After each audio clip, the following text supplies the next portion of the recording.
성도 여러분, 3일 동안 평안하셨습니까? 예. 예. 얼굴들이 좀 초췌하신 분들이 많이 계신 것 같습니다. 예. 새벽 기도회가 계속 진행되어지고 있는데 이제 10일 정도가 지나가고 있습니다. 저는 이제 매일매일 알람을 새벽 4시에 맞춰놓고 이제 자는데 자꾸 긴장해서 그런지 더 일찍 깹니다. 그래서 이 한 10일 동안 시간을 보내고 나니까 이제 몸이 되게 이제 몸은 힘든데 몸은 안 힘들 수가 없죠, 그죠? 근데 마음은 참 행복합니다. 왜냐하면 계속 주님께서 제게 힘을 주시는 것, 또 영적인 은혜를 주시는 걸 계속 느끼기 때문입니다. 40일 동안 우리 모두가 같은 경험을 하면서 함께 기도하며 우리가 이루어가야 할 그 교회의 모습을 사도행전을 통해서 함께 나누는 거예요, 그죠? 그러면서 정말 이렇게 교회가 됐으면 좋겠다고 하면서 함께 꿈꾸는 그런 시간을 보냈으면 좋겠다는 게 제 소망입니다. 특별히 기도하면서 개인적으로 이렇게 깨달은 어떤 그런 특별히 깨달은 것이나 되는 교회가 이렇게 됐으면 좋겠다 말씀을 보니까 이런 부분이 있으면 저한테 꼭 개인적으로 톡을 좀 보내주시면 좋겠고요. 제가 생각하는 것도 있거든요. 그리고 함께 기도하고 싶은 기도의 제목이 있으면 제게 개인적으로 카톡을 보내주시거나 또 목회부로 보내주시면 함께 나누면서 기도하도록 하겠습니다. 그래서 함께 참여하고 함께 공감하고 함께 꿈꾸는 그런 40일 기도 운동의 시간이 되었으면 좋겠고요. 여러분들 한 분 한 분이 참여할 때마다 힘이 보태어진다고 하는 사실을 꼭 기억하시면서 몸은 좀 힘들더라도 함께 40일을 함께 견디면서 우리가 함께 견디면서 행복하게 보냈으면 좋겠습니다. 지난 화요일 공부한 것을 잠깐 공부하면 갈라디아서 1장 13절부터 16절에 보면 하나님께서 우리를 구원하시는 과정에서 이제 어떤 일이 벌어졌는가 하면 전혀 은혜 받을 만한 처지에 있지 않은 우리를 이제 사도 바울은 자기죠, 그죠? 그 구원하시는 과정에서 보여지는 그 첫 번째 모습이 무엇이라고 공부했는가 하면 전혀 자격 없는 우리를 향하신 하나님의 자비가 우리 인생의 어느 시점에서 이제 하나님의 은혜로 우리를 부르셨다고 하는 게 이제 되게 중요한 은혜. 이 얘기가 사도 바울의 이야기 가운데 많이 나오거든요. 이제 이게 구원의 시작이에요, 이 은혜가.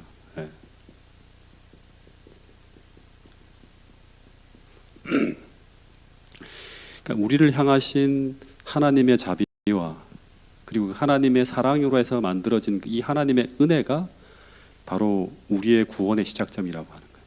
이 은혜는 우리를 향한 하나님의 사랑에서 만들어진 거예요.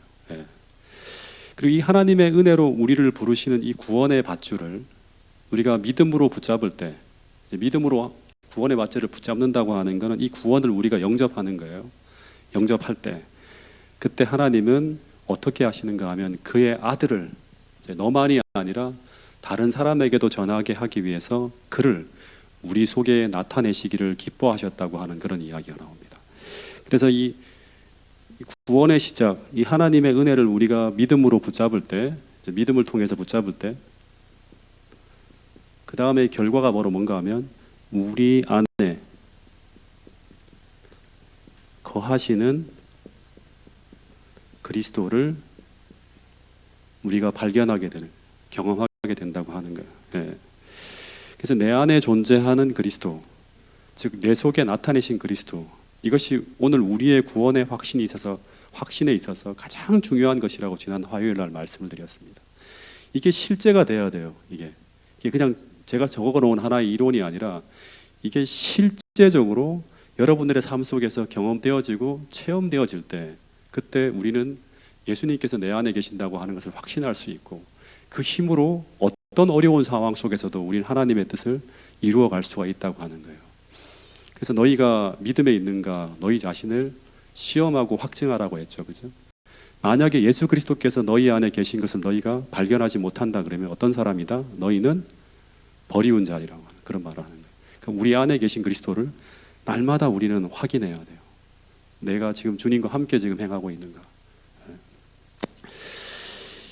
그래서 사도 바울은 갈라디아서 2장 20절에서 내 안에 계신 그리스도 이걸 어떻게 경험하는지의 방법을 짧게 설명하고 있는데 이게 특별한 신앙의 체험이 아니라 모든 그리스도인들이 갈라디아서 2장 20절을 경험해야 돼요. 내가 그리스도와 함께 십자가에 못 박힐 때 거듭날 때죠. 내가 그리스도와 함께 십자가에 못 박힐 때, 거듭날 때, 그때 내 안에 누가 산다? 예, 그리스도께서 산다고 하는 거예요. 이제 내가 사는 것이 아니요, 내 안에 그리스도께서 사신다고 하는 거예요. 내 안에 살아서 역사하고 계신 그리스도를 우리가 우리 삶을 통해 확인할 때, 그때 거기서 우리는 나의 구원을 확신할 수 있고, 더하여 거기서 참된 선교가 시작되어지는 거예요. 참된 선교가. 예. 선교는 내 속에 나타내신 그리스도를 세상에 보여주는 거예요. 예. 내 속에 없는 그리스도를 증거하는 것이 아니라 내 삶 속에 담긴 그리스도, 내가 알고 경험하고 체험한 그리스도를 세상에 증거하는 것이 바로 뭐다? 전도라고 하는 거예요. 예. 그래서 오늘 내가 그분을 아직 경험하지 못했다면, 오늘 내 안에 계신 그리스도를 내가 발견하지 못하고 있다면, 우리는 먼저 그분을 내 삶의 믿음으로 모시는 참된 회심의 경험이 있어야 된다고 하는 사실을 꼭 기억할 수 있게 되기를 간절히 바라겠습니다. 즉 내가 그분을 만나고 경험하고 교제하는 경험이 먼저 일어나야지만 그 다음 그분을 통한 사명을 우리가 부여받게 돼요. 이제 어떻게 살아야 된다고 하는 것. 그리고 그 다음 바울처럼 그분을 증거하는 삶을 살 수가 있다고 하는 것입니다. 여러분, 태능교회 모든 성도님들이 꼭 이번 기회에 다시 한번 내 안에 실제적으로 살아 거하시는 이 예수님을 발견하고 그분을 힘입어 살아가면서 정말 행복한 신앙의 체험을 할 수 있는 우리 모두가 될 수 있기를 간절히 바라겠습니다. 이제 구원을 경험한 사도 바울이 이제 구원받은 후 어떤 삶을 살아가는지가 그 다음 이야기를 통해 진술되어지는데요. 16절부터 19절까지의 말씀을 먼저 한번 읽어보도록 하겠습니다. 16절부터 19절 시작. 그의 아들을 이방에 전하기 위하여 그를 내 속에 나타내시기를 기뻐하셨을 때에 내가 곧 혈육과 의논하지 아니하고 또 나보다 먼저 사도된 자들을 만나려고 예루살렘으로 가지 아니하고 아라비아로 갔다가 다시 다메섹으로 돌아갔노라. 그 후 3년 만에 내가 게바를 방문하려고 예루살렘에 올라가서 그와 함께 15일을 머무는 동안 주의 형제 야고보 외에 다른 사도들을 보지 못하였노라. 예, 사도 바울이 회심한 후에 그 회심의 장소인 다메섹에서 바로 예수님을 전합니다. 예, 사람들을 다 잡아 죽이러 갔다가 회심한 후에 그 다메섹에서 이제 바로 예수님을 전하는 선교를 시작합니다. 사람들은 어리둥절하겠죠. 잡으러 왔다고 소문을 다 듣고 사람들이 숨고 이제 막 그랬는데 그 사람이 갑자기 뭐 하는 거예요? 그 예수님을 증거하는 거예요. 예. 그래서 사도행전 9장에 보면 난리가 났죠. 아주 극심한 반대가 일어나서 사도 바울을 이제 막 박해하는 어떤 그런 막 일들이 벌어집니다. 그러면서 사도 바울이 이제 어디로 가는가 하면, 회심했으면 먼저 사도들에게 보고를 하고 내가 이런 사명을 받았다고 이렇게 이야기를 해야 되는데, 사도들을 만나기 위해 예루살렘으로 먼저 가지 않고 어디로 가게 되는가 하면 여기 보면 아라비아 광야로 갔다고 합니다. 여러분, 우리가 보통 어떤 가장 중요한 결정과 선택을 할 때 우리는 주로 누구와 의논하는가 하면 보통은 가장 가까운 사람을 찾습니다. 특히 경험 많고 믿음직한 어떤 사람을 찾아 나서는 경우가 보통 이제 대부분의 그 예인데, 근데 우리가 그리스도인으로서 꼭 하나 기억해야 될 일은 뭔가 하면, 우리 인간은 대부분 자신의 감정에 기울어져 있고 자기 고집이나 아집으로부터 온전하게 독립하지 못한 불완전한 존재이기 때문에 여기 나오는 것처럼 혈과 육에서 나오는 어드바이스, 이런 충고는 온전한 충고가 될 수 없다고 하는 것입니다. 사도 바울은 다메섹을 떠날 때 어디로 가야 할지를 혈육에 의논하지 않고 어디로 갔다? 아라비아로 갔다고 하는데, 이 말은 혈육이 아닌 누구와 의논해서 갔다? 하나님과 의논해서 아라비아로 갔다고 하는 것입니다. 그런데 왜 우리는 어떤 결정을 내릴 때 이 하나님과 의논해야 되는가 하면, 그 이유는 우리가 어떤 중요한 선택을 해야 될 때 그때 가장 정확한 조언을 해줄 수 있는 분이 누구인가 하면, 첫 번째는 우리를 가장 사랑하는 분이어야 되고, 두 번째는 전능한 지혜를 가지고 있는 분이어야 돼요. 이 두 가지를 다 가지고 있는 분이 바로 누구인가 하면 바로 예수님이라고 하는 것입니다. 그래서 성경 이사야 9장 6절에 보면 그리고 9장 6절에 보면 이 예수님에 대해서 이렇게 묘사하고 있습니다. 자, 한번 읽어볼까요? 이사야 9장 6절입니다. 시작. 이는 한 아기가 우리에게 낳고 한 아들을 우리에게 주신 바 되었는데 그의 어깨에는 정사를 메었고 그의 이름은 기묘자라 모사라 전능하신 하나님이라 영존하시는 아버지라 평강의 왕이라 할 것임이라. 이 모사라고 할 때 이 모사라는 말은 이제 우리가 잘 알 거예요. 카운셀러라고 하는 말이죠. 그러니까 예수님은 이 땅에 인간으로 오신 예수님은 어떤 분인가 하면 전능하신 하나님이고 영원히 존재하는 우리의 아버지이고 그리고 우리를 평강으로 인도하시는 그런 분인데, 근데 그분이 바로 우리에게 실패하지 않는 조언을 해주실 수 있는 우리의 조언자라고 이야기하고 있는 것입니다. 이런 엄청난 분이 누구다? 우리의 조언자라고 하는, 우리 곁에서 도울 수 있는 보혜사라고 하는 거예요. 그래서 잠언 3장 5절에 보면 솔로몬은 어떤 이야기를 하는가 하면 너는 인생의 실패를 경험하지 않기 위해 어떻게 해야 되는가 하면 마음을 다하여 여호와를 의뢰하고 너가 가지고 있는 그 명철을 의지하지 말라고까지 이야기하고 있는 것입니다. 여러분, 우리에게는 하나님의 말씀이 있고 날마다 우리를 교훈하시는 성령님이 계시기 때문에 우리는 먼저 다른 어떤 것보다도 하나님을 의뢰하고 그 하나님을 의지하여 선택하고 결정하는 지혜로운 사람이 되어야 한다고 하는 것입니다. 이게 잠언서에 계속 나오는 이야기예요. 그리고 그렇게만 살아갈 수 있다면 우리는 인생의 수많은 실패로부터 우리는 우리 자신을 지킬 수 있고 하나님의 뜻대로 걸어갈 수 있는 무한한 지혜를 얻을 수 있다고 하는 것입니다. 여러분, 여기 나와 있는 이 성경 구절 하나하나가 단순히 암송하는 데 사용하는 것이 아니라 여러분들이 이 말씀대로 순종하여 살아감으로 말미암아 하나님이 주시는 그 전능한 지혜로 여러분들의 인생의 인도함을 받는 그런 축복을 누릴 수 있는 태능교회 모든 성도들이 될 수 있기를 간절히 바라겠습니다. 다시 돌아가서 사도 바울이 다메섹에서 전도를 하다가 극심한 반대가 일어나서 이 사도들을 만나기 위해 예루살렘으로 가지 않고 아라비아로 광야로 갔다고 하는데, 이 아라비아 광야가 어디인가에 대한 이야기가 참 많이 나와요. 이 아라비아 광야가 갈라디아서 4장 25절에 보면 사도 바울은 뭐라고 하는가 하면 이 하갈은 아라비아에 있는 뭐다? 신의 산이라고 하는 표현. 이 말이 굉장히 논란이 심한 그런 말인데, 그래서 이 아라비아 광야가 이제 갈라디아 4장 25절을 인용해서 이제 많은 분들은 그 신의 산이라고 말하기도 합니다. 그 실제 아라비아는 1세기 당시에 보면 시리아 동부부터 시작해서 여기 보면 이쪽 빨간색 선으로 제가 이게 표기를 해놨는데 시리아 동부부터 시작해서 시나이 반도까지 아우르는, 시나이 반도까지가 전부 다 아라비아예요. 그 나바테아 왕국을 가리킨다고 하는 그런 이제 이야기가 있습니다.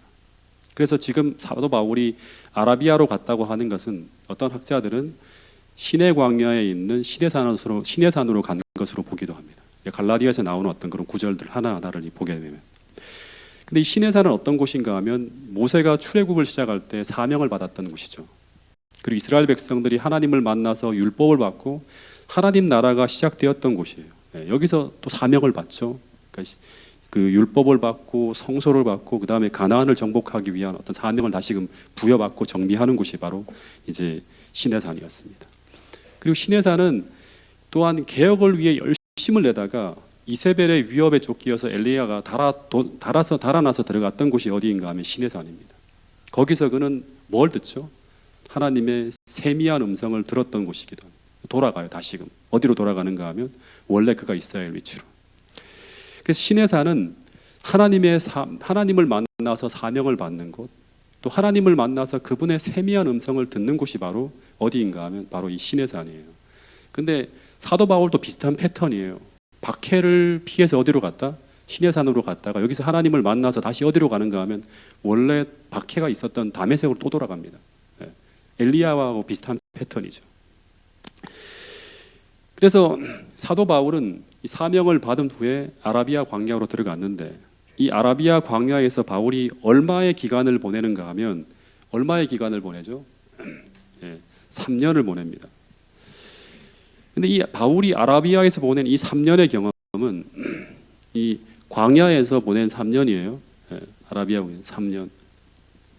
이 3년은 굉장히 의미 있는 기간으로 봅니다.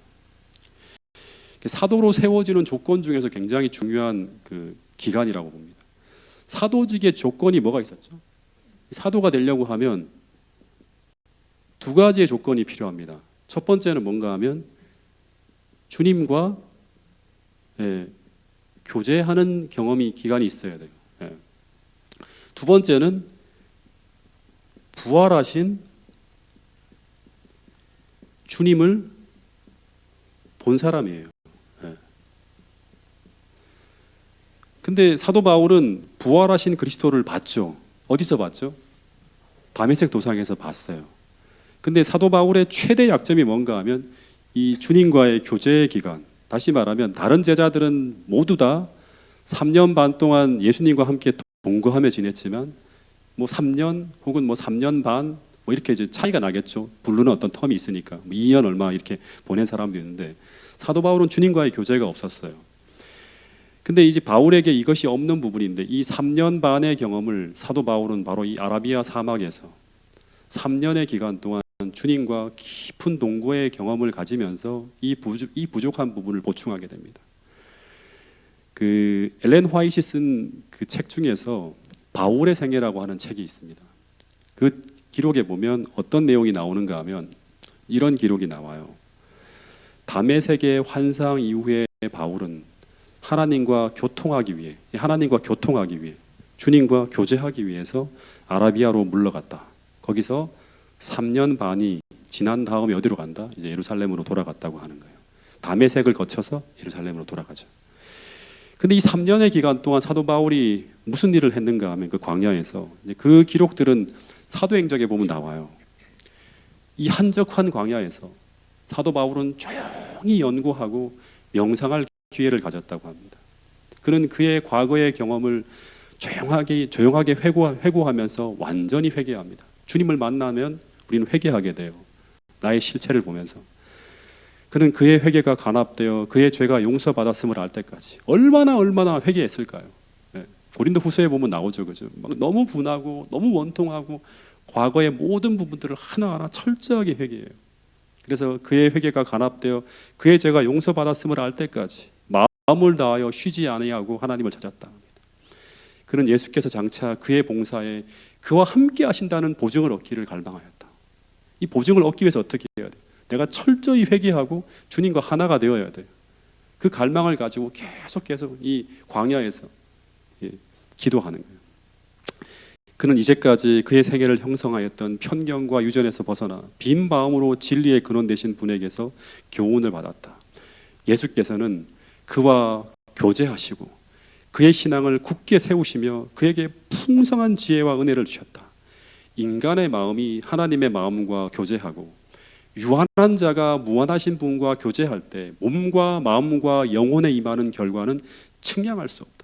어마어마한 축복을 받는다고 하는 거예요. 하나님과 교제하는 이 시간이, 이 3년 반의 시간이 사도 바울에게 어마어마한 축복의 시간이었다고 하는 거예요. 이와 같은 교제에 최고의 교육이 있다. 이것이 개발시키시는 하나님 자신의 방법이다. 사도행전 87페이지에 있는 말씀이에요.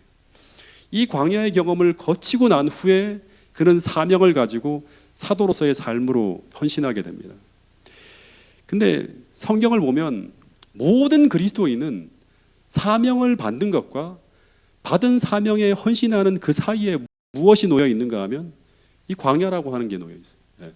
그러니까 사명을 받잖아요. 그냥 하나님은 그냥 보내지 않아요. 사명과 헌신 사이에 뭐가 있다? 이 광야가 있어요, 항상. 하나님을 깊이 경험하는 광야라고 하는 것이 있다고 하는 거예요. 예수님도 침례를 받으시고 난 후에 바로 공생애로 들어가지 않고 어디로 가죠? 40일 동안 광야로 가셨어요. 거기서 피 묻은 십자가의 길을 갈 것을 깊이 묵상하면서 하나님과 교통하기 위해 성령에 이끌려 갔다고 합니다. 이스라엘 백성들도 홍해에서 침례를 받은 후 어디로 가죠? 광야로 갑니다. 가나안을 정복하고 거기서 하나님을 나라를 세우기 전에 먼저 어디로 간다? 광야로 가는 거예요. 집단적으로. 모세도 부름을 받은 후에 어디로 가죠? 40년 광야 생활을 보내게 되는 거예요. 사도 바울도 사명을 받은 후에 어디로 간다? 아라비아 광야로 간 것입니다. 근데 이 광야의 생활은 모두 자신의 구원을 얻기 위해 들어가는 것이 아니라 모두 사명을 받고 그 후 광야에서 그 사명을 이루기 위한 묵상의 삶을 살아가기 위한, 묵상의 삶을 보내기 위한 목적으로 다 들어가는 곳이 광야라고 하는 것입니다. 예수님은 십자가에 피 묻은 삶을 깊이 묵상했다고 하고, 모세도 이스라엘 백성들의 구원을 향한 비전을 깊이 묵상했다고 하고, 사도 바울도 마찬가지. 어떻게 하면 이방인의 사도로서 내가 이 사명을 감당할 수 있을까? 하나님 도와주세요 하면서 주님을 깊이 만나는 경험을 하는 게 바로 이 광야의 시간입니다. 그래서 이게 얕으면 우리는 사명을 감당하기가 어려울 수 있어요. 어려운 시간들을 막 닥쳐올 때, 힘든 경험들을 우리가 겪게 될 때. 그래서 이런 개념으로 본다면 우리가 이 마지막 시대, 우리가 하나님의 사명을 받은 사람들로서 우리의 광야가 있어야 될까요? 오늘 우리의 광야는 어디가 되어야 될까요? 첫 번째, 광야는 하나님만 의지할 수밖에 없는 곳이에요. 첫 번째, 고독하고 때로는 힘겹고 때로는 인간적으로는 생존이 불가능할 것 같은 곳, 견딜 수 없는 그런 곳이 광야가 되기도 합니다. 즉 하나님만 의지해야 생존할 수 있는 곳, 그곳이 바로 광야예요. 그래서 우리가 우리 인생이 그런 지점을 지나가고 있다면 그곳이 또한 인생의 광야가 될 수 있을까요? 될 수 있다고 하는 것입니다. 하나님을 깊이 만날 수가 있어요. 또 하나는, 광야는 인간의 소리가 들리지 않고 오직 하나님을 깊이 묵상하면서 교통할 수 있는 곳이 바로 어디인가 하면 광야예요. 그래서 오늘 우리가 새벽과 깊은 밤에 하나님과 개인적으로 누구의 소리도 들리지 않는 그 조용한 시간, 홀로 하나님과 함께 있는 시간이 광야의 시간이라고 할 수 있어요. 거기서 세미하게 내게 들려주시는 하나님을, 음성을 들으며 주님을 깊이 만날 수가 있다고 하는 거예요. 여러분, 그래서 우리가 어떤 상황 속에서 정말 인생의 광야 속을 지나가게 될 때, 그때 우리가 오직 하나님만 바라보며 그분을 의지해 살아가게 될 때 우리는 하나님을 깊이 경험할 수 있는 기회라고 하는 사실을 꼭 기억할 수 있게 되기를 간절히 바라겠습니다. 더하여 매일 조용한 시간, 우리가 하나님과 깊이 기도하며 정말 깊은 교통의 시간을 갖게 될 때, 거기서 우리는 그 고요한 시간, 그 고요한 시간이 아니면 들을 수 없는 하나님의 음성을 들을 수 있다고 하는 사실입니다. 저는 새벽 기도가 시작되기 전에 이제 한 4시부터 5시 30분까지의 시간이 지금 저에게는 광야의 시간이에요. 그 시간 정말 저는 기도하면서 개인적으로 큰 용기를 얻고요, 정말 행복한 시간을 보내고 있습니다. 그래서 저는 이 40일 동안 새벽 기도의 시간을 통해서 여러분들과 함께 말씀을 나누기 전에 보내는 그 1시간 반이 저에게 정말 의미 있고 축복의 시간입니다. 하나님을 깊이 경험할 수 있고 그 어떤 소리도 들리지 않는 가운데서 하나님께서 제게 말씀하시는 음성을 듣는 그런 귀한 축복의 시간으로 누리고 있습니다. 여러분, 그런데 이 광야의 시간이 사도행적에 보면 무엇이다? 우리 삶의 최고의 투자라고 분명히 그렇게 기록되어 있어요. 우리 삶에 투자하는 최고의 투자라고. 유한한 자가, 인간들이 무한하신 분과 교제할 때, 무한하신 분과 직접적으로 피상적으로 만나는 게 아니라 깊이 그분의 실제하심을 우리가 경험하게 될 때 몸과 마음과 영혼에 임하는 결과는 측량할 수 없다고 하는 거예요. 여러분, 이 말씀을 믿게 되기를 간절히 바라겠습니다. 하나님을 깊이 경험하게 될 때 우리가 어떻게 변화되어지고 우리가 얼마나 단단해지고 우리가 얼마나 행복한 신앙의 삶을 살 수 있는지, 여기에 최고의 투자를 할 수 있는 태능교회 모든 성도들이 될 수 있기를 간절히 바라겠습니다. 이와 같은 교제는 최고의 교육이 있다. 세상 어디서 배울 수 없는 최고의 교육을 받을 수 있다고 하는 것입니다. 근데 이 하나님을 우리가 깊이 체험하고 만나야지만 우리는 그 위대하신 하나님을 세상에 전할 수 있는 거예요. 그 하나님을 보지 못하고 만나지 못하는데 그분이 어떻다고 아무리 우리가 이야기해봤자 사람들은 들을 수가 없어요. 믿을 수가 없어요. 여러분, 우리는 직접 그분을 깊이 만나고 체험해야지만 그 위대한 하나님을, 그 영광스러운 진리를 세상에 전할 수 있는 것입니다. 그리고 하나님께서 우리에게 주신 사명을 감당할 수 있게 된다고 하는 사실입니다. 이 사도행적을 보면 이 아라비아 광야에서 하나님의 계시를 받고 사도 바울이 만들어내는 대부분의 신학이 여기서 전부 다 구축이 됩니다. 대부분의 신학이 여기서 그는 직접적으로 계시를 받아요. 셋째 하늘까지 올라가는 게 이 아라비아 광야에서라고 대부분의 학자들은 이야기합니다. 그리고 주님과 직접적으로 만나고 교제하는 걸 통해서 전부 다 뭘 만드는가 하면 그가 하나님을 직접 받은 신학이 만들어집니다. 그래서 사도 바울이 이제 사도행적을 보면 이런 말을 해요. 내가 예수 그리스도와 그의 십자가에 못 박히신 것 외에 아무것도 알지 아니하기로 작정하였다는 이 고백이 탄생한 곳이 어딘가 하면 광야예요. 아라비아 광야예요. 사도행전에 보면 그런 말이 나와요. 예. 그리고 복음을 전파하되 말의 지혜로 아니하고 다만 성령의 나타남과 능력으로 하며, 그리고 사도 바울이 그의 봉사를 마칠 때까지 내게 사는 것이 내가 아니라 누구다? 내 자아가 아니라 누구다? 그리스도라고. 내 자아가 내 속에서 나를 이끌고 가는 게 아니라 예수님이 나를 이끌고 간다고 하는 이런 모든 선언, 이런 모든 신앙의 기초와 신학의 기초 전부 다 이 광야에서 놓여졌다고 사도행전에 기록하고 있습니다. 이런 말씀이 있어요. 바울은 그의 봉사를 마칠 때까지 그의 지혜와 힘의 근원을 결코 잃어버리지 않았다. 언제나 여러 해가 지난 후에도 여전히 사도 바울은 어떤 얘기를 한다? 내게 사는 것이 그리스도라, 이런 이야기를 한대요. 그래서 바울은 이 광야에서 모든 것을 배우고 난 후에 아라비아에서 다시 다메섹으로 돌아가서 예수의 이름으로 담대히 복음을 전하였다고 이 사도행전에 나와 있습니다.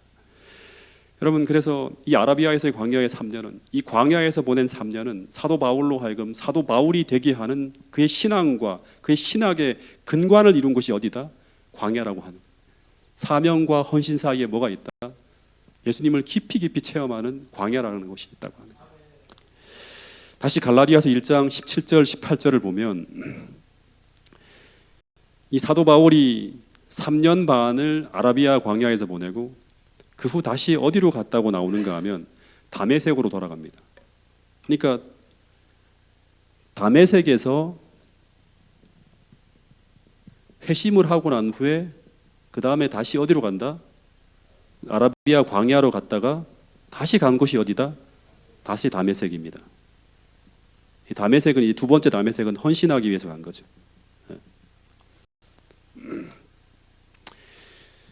근데 여기서 사도 바울이 열렬하게 복음을 전파하기 시작합니다. 근데 사도행전에 보면 이 유대인들의 박해를 피해서 너무 또 박해가 또 심하게 일어나요. 그래서 어디로 가는가 하면 갈라디아서 1장 18절에 보면 어디로 간다? 다메섹으로 돌아갔다가 다시 어디로 간다? 예루살렘으로 방문합니다. 근데 이 예루살렘을 이제 처음으로 방문하게 되는 방문의 목적은 무엇인가 하면 게바를 만나기 위한 것이라고 합니다. 이 게바는 누구죠? 네, 베드로입니다. 그래서 바울은 여기서 이 예루살렘에서 15일간을 머무는데, 근데 사도 바울이 다른 사도들은 보지 못하고 오직 베드로와 야고보만을 만나고 돌아왔다고 합니다. 근데 여기 보면 야고보를 누구라고 하는가 하면 주의 형제 야고보라고 하죠. 이 15일 동안 예루살렘에서 머무는데 그 기간 동안 주의 형제 야고보 외에 다른 사도들을 보지 못하였노라 하니까 베드로하고 주의 형제 야고보만 보고 오는 거예요. 근데 이 야고보는 사도 야고보가 아니라 주의 형제, 다시 말하면 예수님의 형인 야고보입니다. 그러니까 사도행전에 보면 사도행전 15장에 나오는 예루살렘 총회 의장, 그리고 사도 야고보는 사도행전 12장에서 이미 죽었어요. 그래서 이 사람은 주의 형제라고 하는 거예요. 근데 왜 다른 사도들을 만나지 못하고 다른 제자들을 보지 못하고 돌아왔는가 하면 그 이유는 이제 사도행전에 보면 사도 바울이 회심한 지 3년이 지났지만 다른 제자들은 아직도 이 사도 바울의 회심을 믿지 못하고 두려워했다고 하는 기록이 나옵니다. 3년이 지나도 여전히 이 사도 바울에게는 다가갈 수 없을 만큼 이 바울의 회심을 믿지 못할 정도로 사도 바울의 이전의 삶이 어땠다? 악했다고 하는 거예요. 이것은 마치 오늘 우리가 살인자가 이렇게 회심을 했을 때 침례를 받고 교회에 나오잖아요. 그럼 이성적으로는 이 사람이 그리스도인으로 보이지만 선뜻 그를 친밀한 한 형제로 받아들이기에는 불편한 그런 마음이 존재하는 거예요. 사도 바울의 경우도 똑같았다고 하는 것입니다. 그래서 나중에 사도행전 9장 26절부터 27절에 보면 이제 바나바가 이 사울을 다시 데리고 사도들에게 가서 그의 회심과 회심 후의 삶에 대한 이야기를 쭉 해준 후에 제자들이 바울을 그의 동료의 한 사람으로 영접하기는 하는데 이때도 같이 동력하지 못하고 어떻게 하는가 하면 사도 바울을 어디로 보낸다? 다소로 보내버립니다. 그래서 사도 바울이 다소로 돌아가서 자기 고향인 다소로 돌아가서 6년의 시간을 더 기다리게 되는 걸 볼 수 있습니다. 이 6년이라는 엄청난 시간을 사도 바울이 보내게 되는 이유는 뭔가 하면 여러 가지 이유가 있을 수 있지만 어떻게 보면 감정적 불편함을 온전히 씻는 기간이 바로 이 6년의 기간 속에 포함되었다고 할 수 있어요. 그래서 우리가 어떤 잘못을 하면 하나님 앞에는 온전히 용서를 받지만, 그러나 인간들 속에 끼친 그 영향력과 그 마음에 남은 정서상의 해악들이 치유될 때까지는 적지 않은 시간이 필요하다는 것을 어떻게 보면 이 이야기들이 우리에게 말해주고 있는 것을 볼 수 있습니다. 전 이런 이야기들을 보면서 하나님의 품성과 사역을 좀 보게 돼요. 하나님은 언제나 무리하지 않는 하나님임을 저는 보게 되었습니다. 사도 바울의 준비는 어떻게 보면 아라비아 광야에서 3년의 시간을 보낸 후에 바울 개인적으로는 거의 다 끝났어요. 신학도 다 구축이 되어졌고 예수님의 계시도 이때 다 받았습니다. 전부 다. 그러나 백성들이 바울을 아직 받아들일 준비가 안 되어 있을 때 하나님은 그냥 밀어붙이시는 것이 아니라 이 백성들의 앙금이 씻겨질 때까지 6년의 준비의 기간을 더 기다리는 걸 볼 수 있습니다. 예. 이런 여유와 기다림과 침착함이 있어야지만 우리가 삶에서 실수를 하지 않을 수 있어요. 즉 기도하면서 하나님의 때를 기다리는 삶, 아무리 내가 준비가 되어 있어도 하나님이 움직이라고 할 때까지 기다리는 삶, 이것을 가지고 성경에서는 믿음의 삶이라고 합니다. 예. 그래서 성경에 보면 이 하나님의 때라고 하는 말이 참 많이 나와요. 이 때, 예. 이 되게 중요한 거거든요. 때. 사복음서를 봐도 언제나 제자들이 예수님께 뭘 하자고 해도 이게 주님, 이게 이때입니다, 이때입니다 아무리 말해도 예수님은 언제나 내 때가 아직 이르지 않았다고 말씀하시면서 늘 하나님의 때를 말씀하시고 해요. 그 반대로 하나님의 때가 이르렀을 때는 우리는 어떻게 해야 되는가 하면 즉시 움직여야 돼요. 예.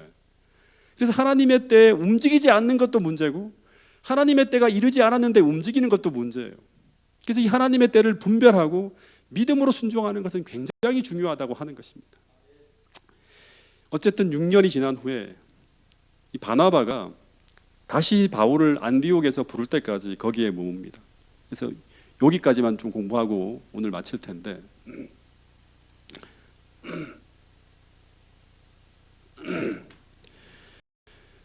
그래서 이 갈라디아서 1장 21절에 보면 이 그 후라는 말이 다소에서 6년이 지난 후를 말해요.